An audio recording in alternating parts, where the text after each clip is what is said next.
ધનતેરસ પર શનિનો સાયો ભૂલથી પણ ઘરમાં ન લાવશો આ 6 અશુભ વસ્તુઓ। મિત્રો, દિવાળીની શરૂઆત ધનતેરસથી થાય છે, જેને ધન ત્રયોદશી પણ કહેવામાં આવે છે। આ પર્વ ધન, સ્વાસ્થ્ય અને સમૃદ્ધિનું પ્રતીક માનવામાં આવે છે। આ વર્ષે ધનતેરસનો શુભ પર્વ 18 ઓક્ટોબર 2025 શનિવારના રોજ મનાવવામાં આવશે। પરંપરા અનુસાર આ દિવસે નવી વસ્તુઓ ખરીદવી અત્યંત શુભ માનવામાં આવે છે। કહેવાય છે કે ધનતેરસ પર ખરીદેલી વસ્તુમાં 13 ગણો વધારો થાય છે। મિત્રો, ધ્યાન આપવા જેવી વાત એ છે કે આ વખતે ધનતેરસ શનિવારના રોજ આવી રહ્યો છે, જે શનિદેવનો દિવસ માનવામાં આવે છે। પણ આ વખતે ધનતેરસનો શનિવારે આવવું એક વિશેષ સંયોગ લઈને આવ્યો છે। શનિવારનો દિવસ ન્યાયના દેવતા શનિદેવને સમર્પિત હોય છે। તેથી આ વખતે ખરીદી કરતી વખતે કેટલીક વિશેષ સાવધાનીઓ રાખવી આવશ્યક છે।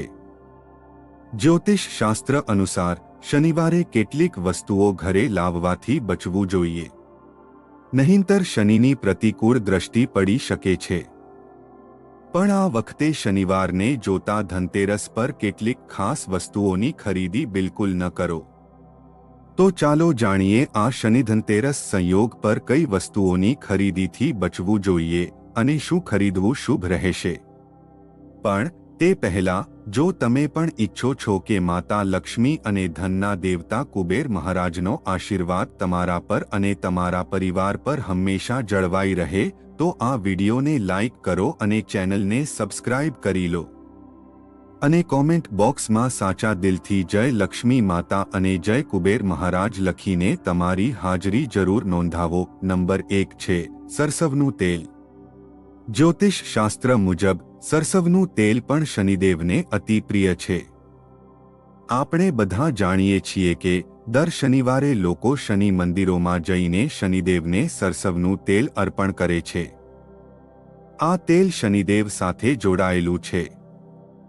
તેથી શનિવારના દિવસે સરસવના તેલની ખરીદીને શુભ માનવામાં આવતી નથી। ધનતેરસના દિવસે દીપક પ્રગટાવવો અને પૂજન કરવું હોય છે, જેના માટે તેલની આવશ્યકતા હોય છે। તો જ્યોતિષવિદોનું માનવું છે કે જો તમને સરસવના તેલની જરૂર હોય તો તમે તેને એક દિવસ પહેલા એટલે કે શુક્રવારે જ ખરીદીને રાખી લો। નંબર 2, લોખંડ અને સ્ટીલની વસ્તુઓ। જ્યોતિષ શાસ્ત્રમાં લોખંડને સીધી રીતે શનિદેવ સાથે જોડીને જોવામાં આવે છે। ધાર્મિક માન્યતાઓ મુજબ શનિવારના દિવસે લોખંડની ખરીદી કરવી વર્જિત માનવામાં આવે છે, કારણ કે આ વખતે ધનતેરસ પણ શનિવારે છે। તેથી આ દિવસે લોખંડમાંથી બનેલી કોઈ પણ વસ્તુ ઘરમાં ન લાવવી જોઈએ। અવારનવાર જોવામાં આવે છે કે લોકો લોખંડથી બચવા માટે તેની જગ્યાએ સ્ટીલના વાસણો ખરીદી લે છે। પણ તમને જણાવી દઈએ કે સ્ટીલ પણ લોખંડની જ એક મિશ્ર ધાતુ હોય છે। તેથી જ્યોતિષ શાસ્ત્ર મુજબ ધનતેરસ પર સ્ટીલના વાસણો ખરીદવાથી પણ દૂર રહેવું જોઈએ।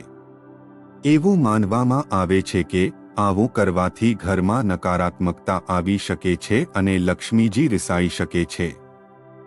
નંબર 3, ચામડાનો સામાન। જ્યોતિષ શાસ્ત્ર મુજબ ચામડાનો સામાન જેમ કે પર્સ, બેલ્ટ, જૂતા કે બેગને પણ ધનતેરસના દિવસે ઘરે લાવવું અશુભ માનવામાં આવે છે।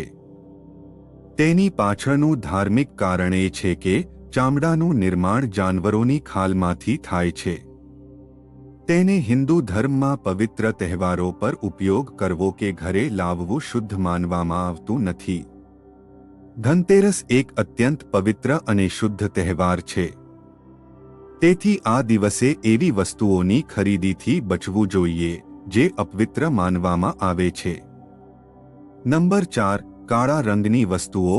જ્યોતિષ શાસ્ત્રમાં કાળા રંગને પણ શનિ સાથે જોડીને જોવામાં આવે છે અને તેને અવારનવાર નકારાત્મકતાનું પ્રતીક માનવામાં આવે છે। ધનતેરસનો તહેવાર સુખ, સમૃદ્ધિ અને શુભતાનું પ્રતીક છે। આ પાવન અવસર પર કાળા રંગની કોઈ પણ વસ્તુ જેમ કે કપડાં, સજાવટી સામાન કે કોઈ અન્ય વસ્તુ ઘરે લાવવાથી દૂર રહેવું જોઈએ. જ્યોતિષ શાસ્ત્ર મુજબ એવું માનવામાં આવે છે કે કાળો રંગ શુભ અવસરો પર ઘરમાં લાવવાથી નકારાત્મક ઉર્જાનો સંચાર થાય છે. આ અપશુકન થઈ શકે છે. આ ઉપરાંત ધનતેરસના દિવસે કાળી અડદની દાળ ખરીદવી અશુભ માનવામાં આવે છે, કારણ કે આ દાળ શનિદેવને પ્રિય છે અને તેમને ચઢાવવામાં આવે છે.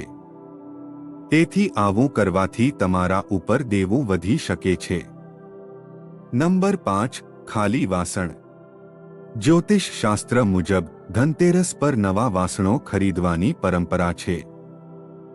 જો તમે કોઈ નવું વાસણ જેમ કે કળશ, સુરાહી કે કોઈ અન્ય પાત્ર ખરીદી રહ્યા છો તો એક વાતનું હંમેશા ધ્યાન રાખો કે તેને ક્યારેય પણ ખાલી ઘરે ન લાવશો.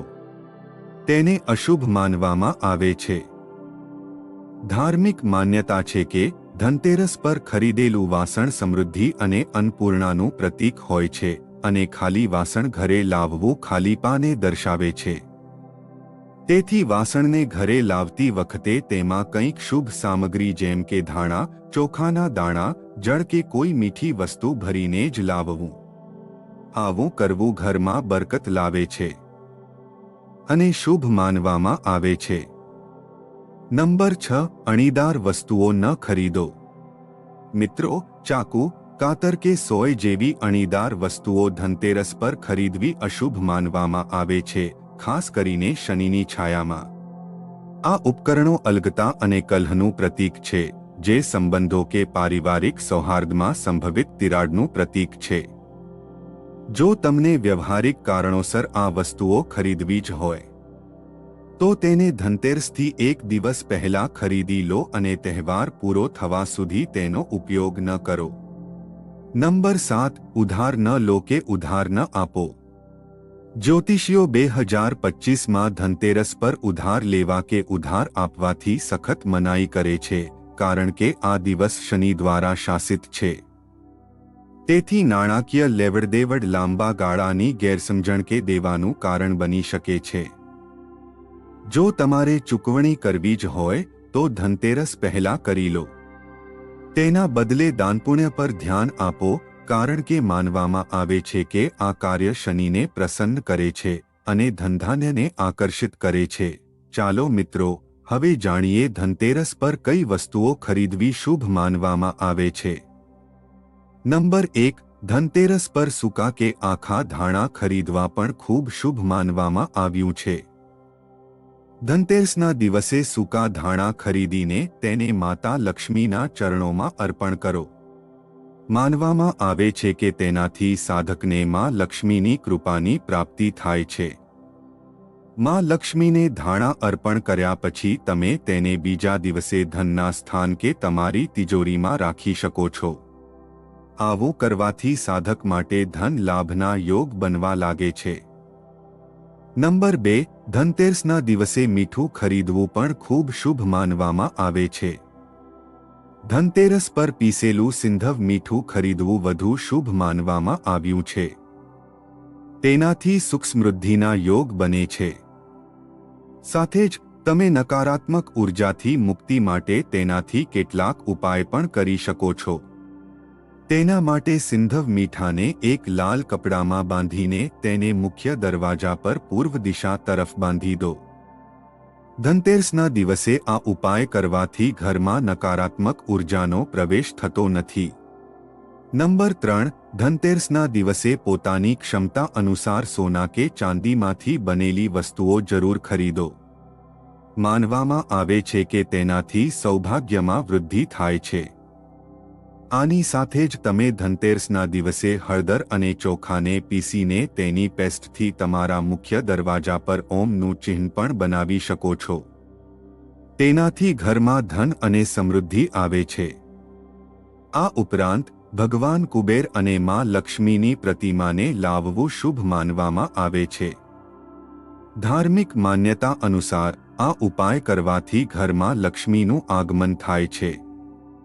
સાથે જ દેવીની કૃપાથી જીવન ખુશહાલ રહે છે.